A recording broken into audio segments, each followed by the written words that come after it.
Aktor Hong Kong Jackie Chan menjawab kekhawatiran banyak orang atas kondisi dirinya yang belakangan ini ramai diisukan terkena virus corona hingga harus dikarantina.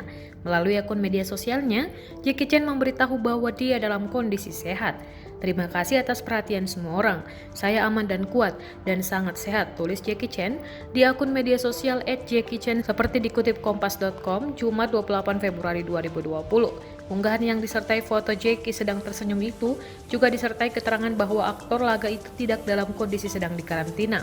Tolong jangan khawatir, saya tidak dalam karantina, saya harap semua orang juga selalu aman dan sehat, tulis Jackie di akhir keterangan unggahannya. Jawaban Jackie tentu saja membantah semua kabar beredar yang menyebut Jackie terkena virus corona dan sedang dikarantina. Rumor tersebut awalnya beredar karena ada sebuah video yang beredar dan memperlihatkan adanya pesta perpisahan pensiun polisi, di mana Jackie dan sejumlah aktor seperti Alan Tam, Alex Fong terlihat ada di dalam video tersebut tanpa menggunakan masker.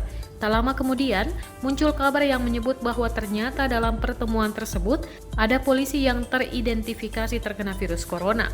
Selain satu polisi tersebut, masih ada 4 petugas lain serta istri dan ibu mertua mereka yang memperlihatkan gejala virus corona.